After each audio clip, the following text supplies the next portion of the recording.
Tuhan satu. Dan kepercayaan kepada Tuhan yang satu inilah, tauhid inilah, yang menjadi api yang berkobar-kobar menyala-nyala di dalam Quran itu. Dan jikalau api ini telah berkobar-kobar dan menyala-nyala pula di dalam dadanya seseorang manusia, manusia yang demikian itu menjadi manusia yang sebagai dikatakan oleh saudara Hamka,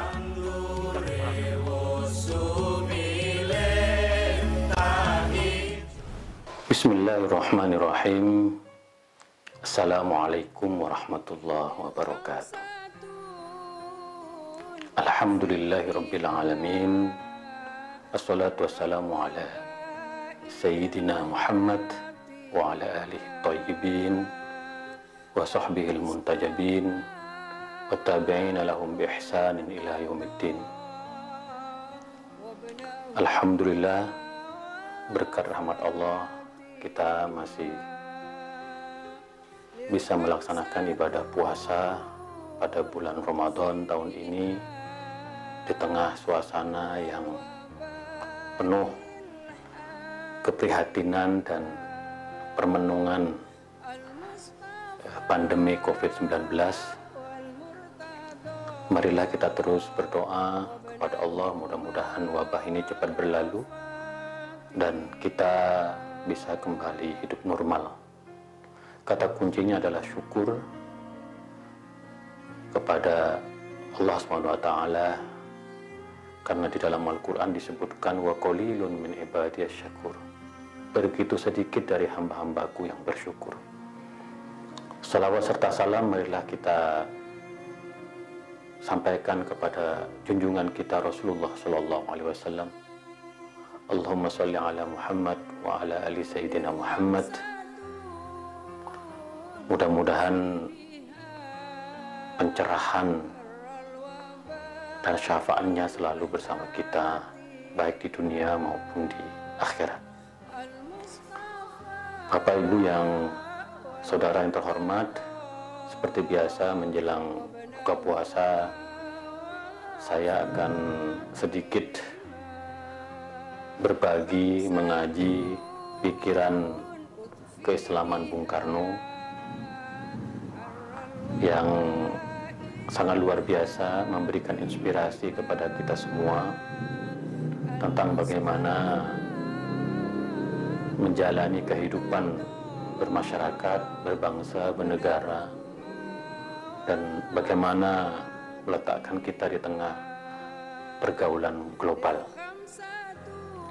Kita tahu bahwa Bung Karno mendapatkan gelar yang sangat terhormat dari para pemimpin dunia dalam konferensi Asia Afrika, yaitu disebut dengan pahlawan Islam dan kemerdekaan, karena Bung Karno berhasil mempersatukan dunia Islam dan dunia Asia Afrika ini untuk mempunyai satu sikap yang sama, mengakhiri segala bentuk penjajahan dan mendorong terciptanya perdamaian dan kemerdekaan bagi berbagai bangsa dan negara.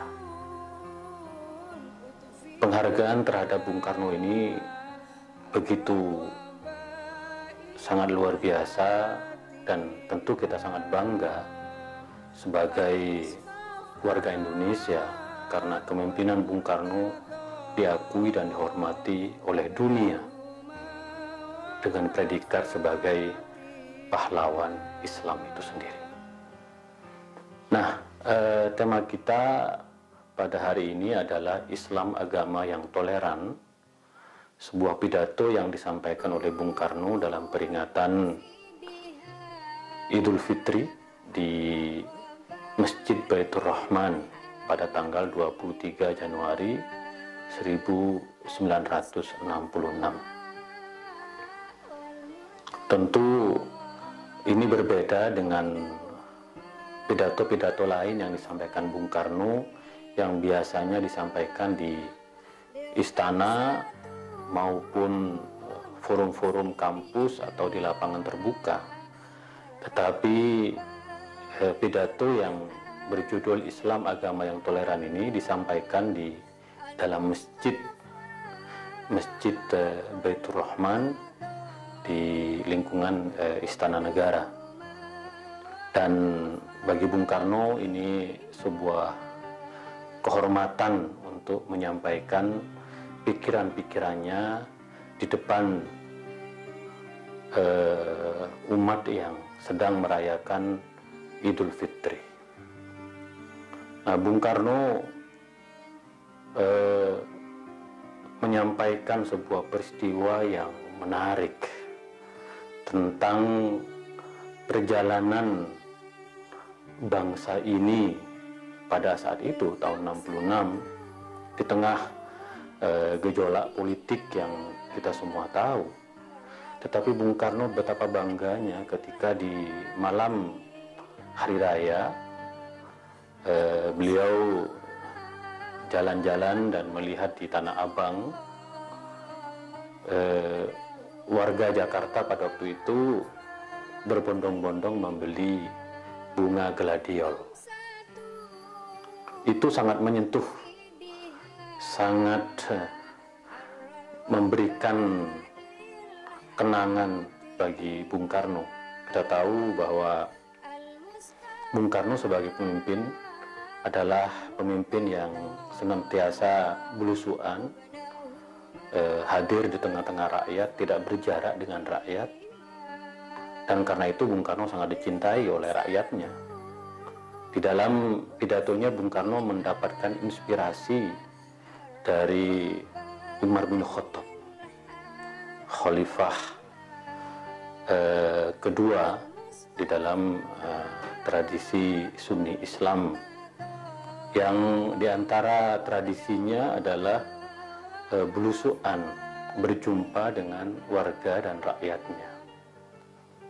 Dulu di zaman Umar bin Khattab, Bung Karno mengisahkan bahwa saat Umar bin Khattab belusuan, dia menemukan seorang perempuan yang menggendong anaknya sedang menangis, sedang menggoreng, sedang memasak. Nah, betapa terkejutnya Umar bin Khattab ketika yang dimasak adalah batu. Adalah batu yang kira-kira perempuan ini hanya ingin menghibur putranya agar tidak menangis bahwa ia sedang memasak. Nah, ketika Umar bin Khattab melihat kenyataan ini, perempuan yang memasak batu itu, yang menggoreng batu itu, lalu dia kembali ke istananya dengan membawa gandum dan memberikan langsung kepada warganya. Inilah sebuah kisah bagaimana seorang pemimpin betul-betul harus memikirkan rakyatnya, memberikan solusi. Bahasa Bung Karno, political solution, solusi politik terhadap warganya, bergerak cepat. Maka oleh karena itu Bung Karno teringat hadis Nabi yang berbunyi, kullukum ra'in wa kullukum mas'ulun an ra'iyati. Setiap dari kalian adalah pemimpin dan kalian bertanggung jawab penuh terhadap rakyat yang dipimpin oleh kalian. Belajar dari kisah Umar bin Khattab ini, Bung Karno memastikan kepada seluruh rakyat Indonesia pada masa itu bahwa ia berjanji untuk terus bertanggung jawab, memikirkan warga, nasib rakyatnya. Dan ini memang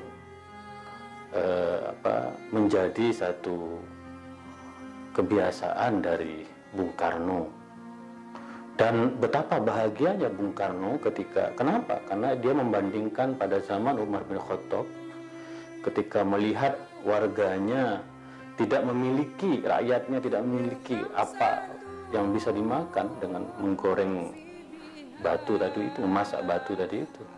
Tapi Bung Karno ketika dia belusuan melihat warga Jakarta pada waktu itu masih bisa membeli bunga, itu artinya bahwa Indonesia sedang berproses menuju kebangkitan, menuju kemajuan. Ada hasil yang sudah dicapai dari pembangunan di bawah Bung Karno. Nah, oleh karena itu lalu Bung Karno mengatakan bahwa yang diperlukan sebagai sebuah bangsa sungguhnya adalah persatuan, persaudaraan, bukan perpecahan dan perceraiberaian. Nah, Bung Karno sekali lagi mengutip sebuah ayat yang berbunyi wa'tasimu bihablillahi wa la tafarraqu. Hendaklah kalian berpegang teguh, mempererat tali Allah dan jangan tercerai-berai. Nah,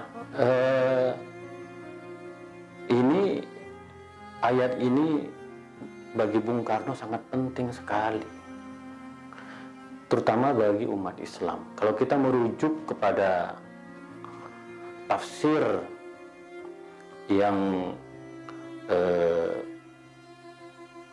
digunakan oleh para ulama-ulama tafsir, yang disebut dengan hablullah itu adalah Al-Quranul Karim. Hendaklah kita umat Islam berpegang teguh kepada Al-Quran, karena bagaimanapun Al-Quran itu merupakan cahaya, merupakan petunjuk yang bisa menjadi titik temu, titik pemersatu sebagai umat, sebagai bangsa, dan tidak tercerai-berai kita sebagai bangsa. Maka al-i'tisam, persatuan, persaudaraan, itu menjadi kata kunci dalam membangun sebuah bangsa. Dan Bung Karno mengutip bahwa agama-agama, ajaran-ajaran yang dibawa oleh para nabi terdahulu, Nabi Musa, Nabi Isa, Nabi Ibrahim, itu semuanya mengajak agar kita selalu berada pada jalan Allah, berada pada jalan kebenaran, berada pada jalan kesucian, berada pada jalan kebajikan. Maka output hasil dari wa'tasimu bihablillah wa la tafarraqu itu adalah toleransi, membangun toleransi di antara sesama warga negara, baik sesama muslim maupun juga non-muslim. Dan kita tahu dalam hadis disebutkan ahabbuddin ilallah al-hanafiyah as-samhah, bahwa agama yang paling dicintai oleh Allah adalah agama yang mengajak kepada kebenaran dan toleransi. Bahwa kita meyakini Islam adalah agama yang mengajak kita kepada kebenaran, tetapi kebenaran yang membangun toleransi. Ini yang sungguhnya menjadi pikiran dari Bung Karno, bahwa kalau kita meyakini hablullah, hubungan kita dengan Allah, maka kita meyakini output dari hablullah itu adalah hablum minan nas, hubungan sesama manusia, di mana kita bisa toleran, saling menghargai, saling menghormati. Tidak ada permusuhan antara satu umat muslim dengan muslim yang lain, walaupun kita berbeda kelompok, berbeda aliran politik, berbeda mazhab, berbeda sekte. Kita adalah al-hanafiyah as-samhah, adalah agama yang Di dalamnya berisi tentang kebenaran, tetapi juga membangun toleransi. Maka Islam sebagai agama yang toleran merupakan hablullah, jalan Allah, talinya Allah yang mengikat kita untuk terus menyuarakan pentingnya toleransi kepada umat, kepada seluruh warga, bahwa kita harus tepo seliro, toleran, saling menghargai, saling menghormati antara satu dengan yang lain. Nah, pada tahap selanjutnya kemudian Bung Karno mengajukan sebuah gagasan bahwa toleransi itu adalah fitrah manusia. Bahwa manusia itu sebagai makhluk yang bertauhid, yang meyakini adanya Tuhan, adalah makhluk yang membutuhkan makhluk yang lain. Dalam bahasanya Ibnu Khaldun, al-insanu madaniyun bitabai, bahwa manusia pada hakikatnya membutuhkan, dia berbudaya dan berkeadaban, membutuhkan manusia yang lain. Itulah fitrah manusia. Kullu mauludin yuladu 'alal fitrah. Fitratullah allati fataran nasa 'alaiha. Itulah fitrah yang ditentukan oleh Allah. Al-Imam Ar-Razi dan Al-Imam Al-Baidawi dalam tafsirnya menafsirkan kata fitrah itu bahwa fitrah manusia itu dia berserah diri, dia bertauhid, dia berkeyakinan.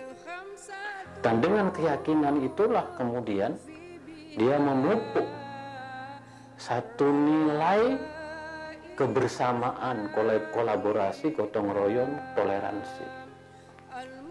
Oleh karena itu Thohir bin Ashur, salah satu ulama dari mazhab Maliki yang sangat terkenal,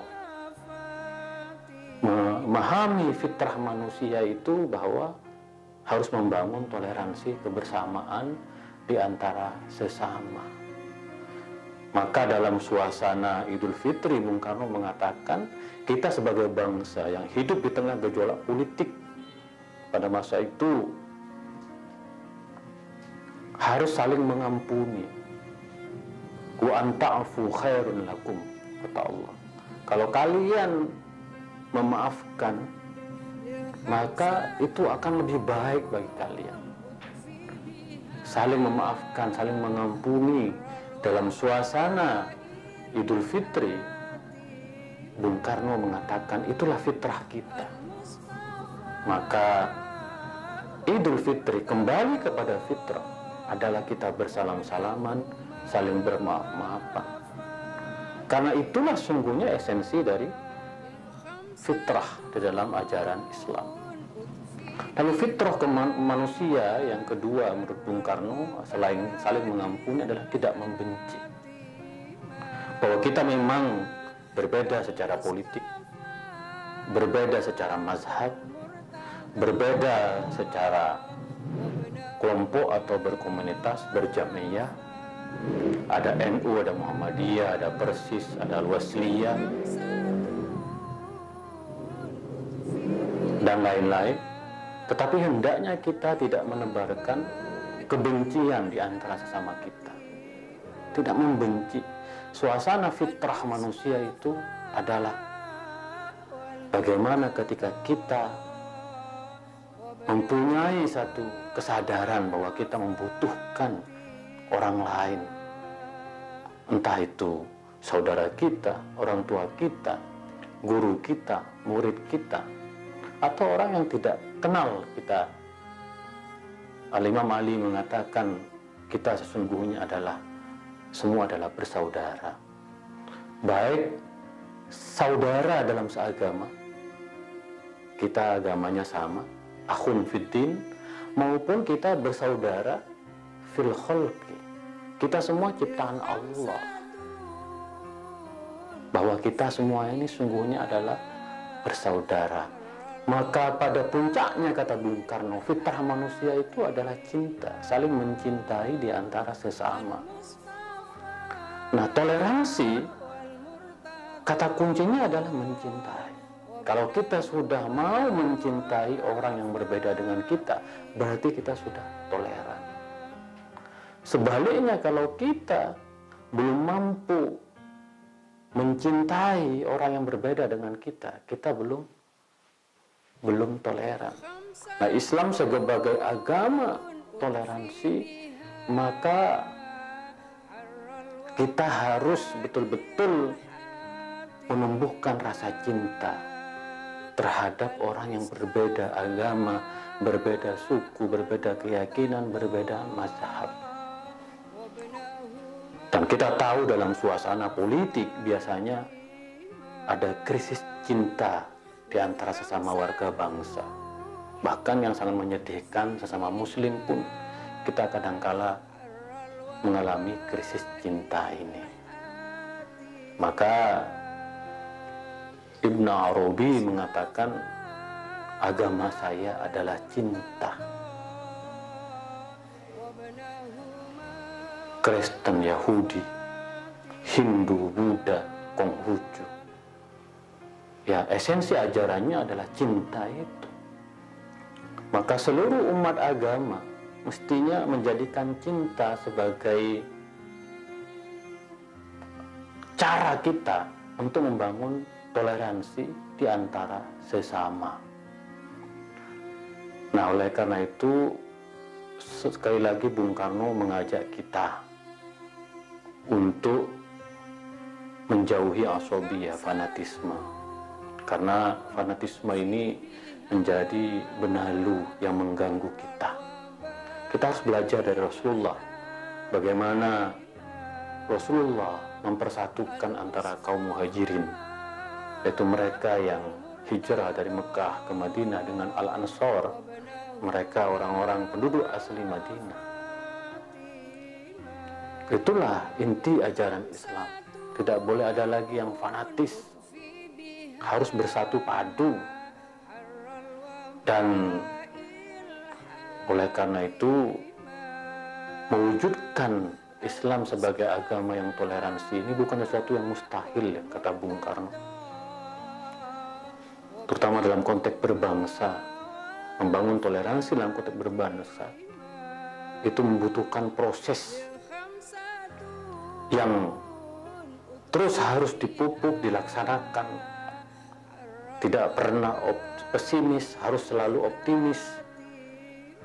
Dan kita yakin dengan Pancasila yang menjadi falsafah dasar negara, menjadi ruh kita dalam berbangsa, Bhinneka Tunggal Ika, menjadikan Islam sebagai penggerak toleransi, itu bukan hal yang mustahil. Maka kata Bung Karno, kata kuncinya adalah kepemimpinan. Pemimpin yang terus hadir di tengah-tengah masyarakat, merakyat, harus terus mempererat persatuan, saling mengampuni, tidak membenci, mencintai, menjauhi fanatisme. Itulah salah satu jalan kita untuk terus membangun toleransi di Republik ini. Bapak Ibu sekalian dan sahabat yang saya cintai, insya Allah kita semua mengambil inspirasi dari pikiran Bung Karno yang bersumber dari Khazanah Keislaman ini. Karena apalagi di tengah bulan Ramadan ini, dalam suasana ibadah puasa, kita harus banyak mengambil pelajaran yang baik untuk kita jadikan sebagai modal sosial dalam mengisi hari-hari kita di masa yang akan datang. Dan pikiran-pikiran Bung Karno akan terus selalu hadir di tengah-tengah kita, di tengah-tengah bangsa ini. Mudah-mudahan bulan Ramadan ini menjadi bulan yang penuh berkah bagi kita semua. Insya Allah kita akan lanjutkan mengaji pikiran keislaman Bung Karno pada esok hari menjelang buka puasa. Kurang lebihnya mohon maaf. Wa ma taufiqi illa billah. Alaihi tawakkaltu wa ilaihi unib. Wallahul muwaffiq ila aqwamit thoriq. Assalamualaikum warahmatullahi wabarakatuh.